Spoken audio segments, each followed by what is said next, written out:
Sorcerers! Josh here, and I am wondering, why are you not playing Bower of Bliss? Took a look through the lists from Siege at the Core and from the Constructed Championship at Sorcery Con, and I just didn't see Bower of Bliss. I was kind of surprised. Seems like it's a really good card. I've talked a little about it previously, and I assumed it would kind of become a staple, and yet it has not. And I find that very perplexing. Now, the obvious explanation is that a lot of people rely on mortals in their decks, and they don't want Bower of Bliss in their Atlas. And that makes sense.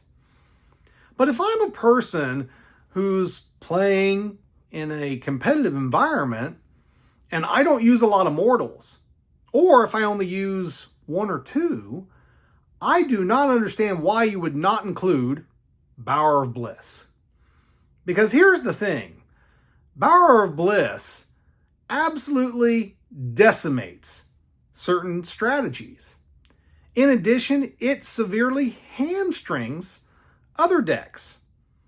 And there are numerous cards that I can just name off here that you are all going to recognize and be like, why am I not playing Bower of Bliss? The first one, the most obvious one, Morgana. If your opponent is playing with fire, they have Morgana, unless they simply do not own a copy. Bower of Bliss shuts down Morgana, one of the most powerful cards that came out of Arthurian Legends. So, an excellent choice. And you're like, would I play Morgana? How many other mortals do you play? Is it just Morgana?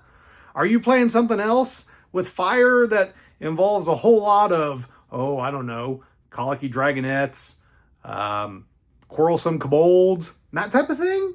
Because those aren't mortals. And, if you get lucky and get your Morgana out and then she perishes, what's wrong with playing Bower of Bliss? So, in addition to Morgana, we've also got Merlin. Merlin, he's not seeing as much play right now, but he does seem to be appearing in Archie decks. And as we just saw at the Siege, Archie is definitely in. So, there you go. Archie's in. He tends to play Merlin. Seems like something that would be really good for Bower of Bliss to counter, potentially. In addition, numerous other cards. Sisters of Avalon. Super good, excellent ordinary that we got in Arthurian Legends, or exceptional? Exceptional, I think. In any case, Sisters of Avalon. Excellent card. Shut down by Bower of Bliss.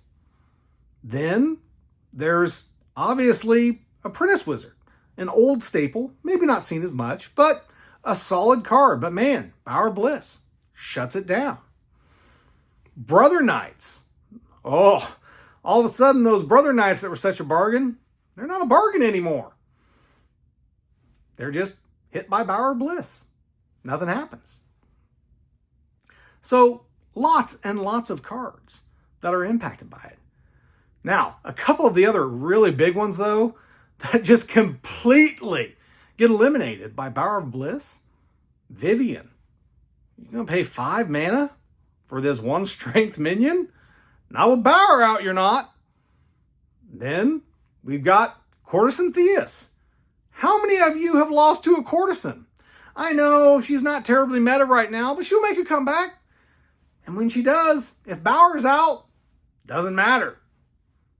And of course, there's the big one, Grandmaster Wizard.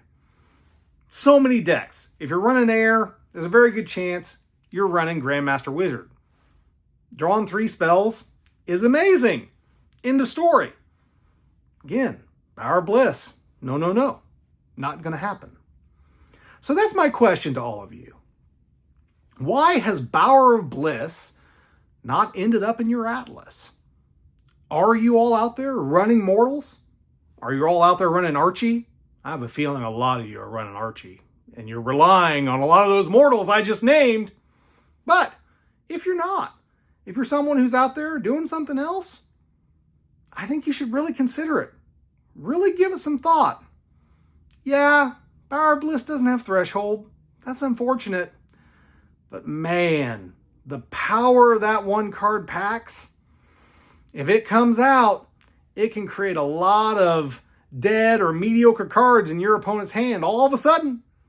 So, and even if you're just running Morgana, or maybe running Morgana and Merlin, go ahead.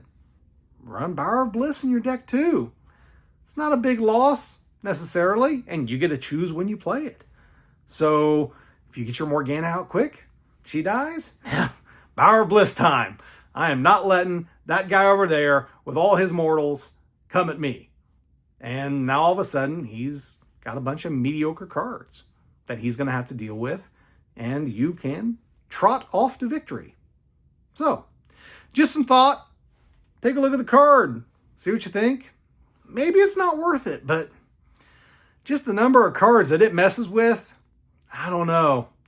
I'm a big fan of that card ending up being a kind of a staple in a lot of decks, unless, of course, you're running a ton of mortals. But other than that, that's all I wanted to talk about today. Keep on contesting the realm, and I'll talk to you all later.